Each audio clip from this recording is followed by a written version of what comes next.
Maraming salamat sa pagbisita sa channel na ito. Gusto mo bang malaman kung paano maging magaling mag-report sa harap ng klase? Kung oo, para sa'yo ang video na ito.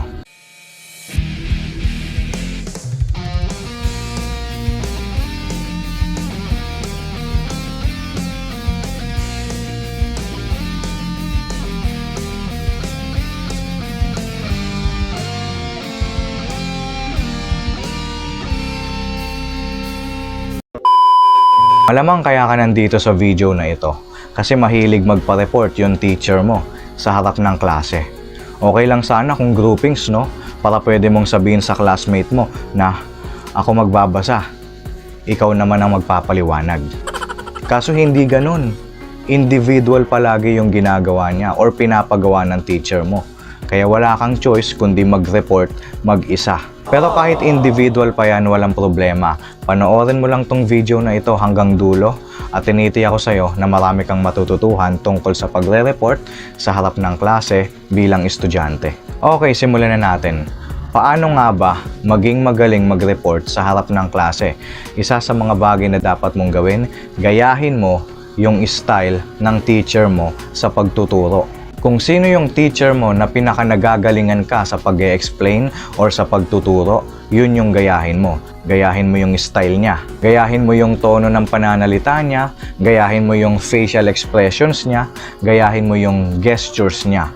Lalong-lalo na yung mga strategy niya kung bakit kayo natututo or kung bakit kayo interesadong makinig sa kanya. Again, gagayahin mo lang yung style niya sa pagtuturo. Hindi yung pati mga mannerism niya gagayahin mo. Kung meron man. Kasi gagayahin mo lang naman yung style niya. Hindi ka magiging impersonator. Medyo nakakatawa or magiging buhay yung pagre-report mo kung i-impersonate mo yung teacher mo. Kaso nga lang baka lumagpas ka sa limitasyon at iba yung makita niya, ma-offend siya sa'yo. Kung gagayahin mo yung style ng teacher mo sa pagdi-discuss, napaka-effective talaga niyan. Pwedeng makita ng mga classmate mo na pwede ka na talagang mag-teacher kahit wala ka namang planong mag-teacher balang araw. At baka pati yung teacher mo, magalingan din sa'yo kasi napaka-effective talaga niyan. Next tip para maging magaling mag-report sa harap ng klase, limitahan yung mga nakasulat sa visual aid. Kadalasan kapag magre-report kayo sa harap ng klase, gagamit talaga kayo ng visual aid dyan, di ba? Kaya kung gagamit ka man, limitahan mo lang yung nakasulat or limitahan mo lang yung nakikita ng mga classmate mo. At ikaw na ang bahalang magpaliwanag ng mga yon.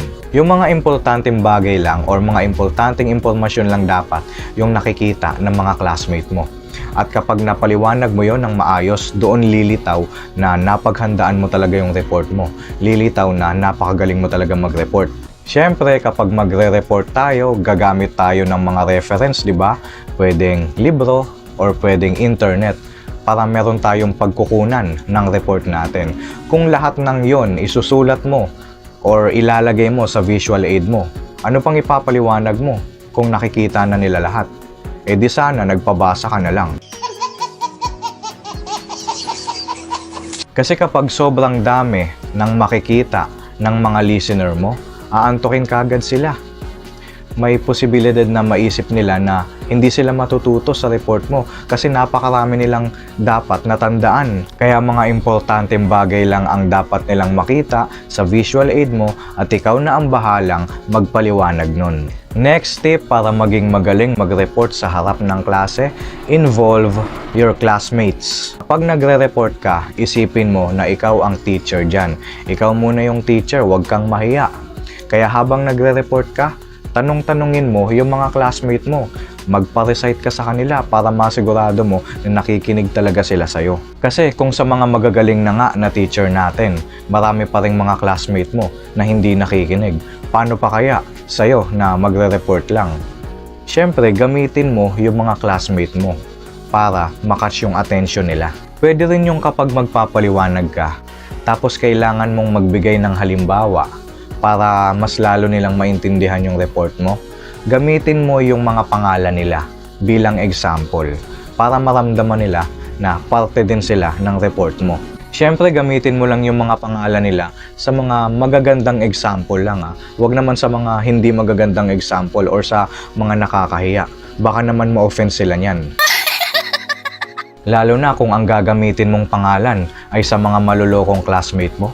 Gagamitin mo sa mga magagandang example. Siyempre, yung ibang classmate mo niyan, magre-react sila at sasabihin nila na, "Post? Talaga ba? Parang di naman." Hindi sila maniniwala. Sa ganyang paraan, makakatch mo yung attention nila at magiging buhay yung report mo. Sa aming mga teacher kasi hindi namin pwedeng gawin yon. Ginagawa namin paminsan-minsan, nililimitahan lang namin. Next tip para maging magaling mag-report sa harap ng klase, lakasan ang boses. Siyempre, nagre-report ka na rin lang at maraming tao ang nasa harap mo, lakasan mo yung boses mo. Kinakausap mo yung mga classmate mo, hindi ka nagre-report sa harap ng mga ipis. Dahil kapag napakahina ng boses mo, nagmumukhang hindi ka confident sa report mo. Lalabas na hindi mo talaga pinaghandaan yan. Or lalabas na hindi mo alam yung mga sinasabi mo. Napakaraming estudyante na napakahina ng boses kapag nagre-report sa harap ng klase. Huwag ka nang dumagdag pa sa mga yon. Kaya lang naman sila ganyan kasi hindi talaga nila pinaghandaan yung report nila. Kaya parang gusto nila na lumipas na lang yung araw. Yun bang para masabi na nag-report lang? So dapat iba ka sa mga yun. Next tip para maging magaling mag-report sa harap ng klase, mag-practice ka. Siyempre, pinaghahandaan mo na rin lang yung report mo, di ba? Pine-prepare mo yung mga visual aid mo. Kaya dapat mag-practice ka. Practicein mo kung paano mo i-deliver yung report mo. Practicein mo na kung paano ka magpapaliwanag sa kanila. Practicein mo na kung ano yung mga example na dapat mong gamitin. Sa ganyang paraan, hindi ka man maging 100% perfect sa report mo, at least 100% prepared ka. Pwede kang mag-practice sa harap ng salamin. Pwede kang kumuha ng isang tao, classmate mo, or kaibigan mo para pag-practicean. Pwede ka rin lumapit sa teacher mo na pinagkakatiwalaan mo. Ipacheck mo sa kanya kung okay ba yung explanation mo, okay ba yung delivery mo ng discussion mo. Kasi sa ganyang paraan, pwede kang makahingi ng feedback sa kanila kung okay na ba or maganda na ba talaga yung presentation mo. At yun yung mga bagay na pwede or dapat mong gawin para maging magaling mag-report sa harap ng klase. Sana makakatulong sa iyo ang video na ito. Kung natuwa ka sa panonood, like mo naman.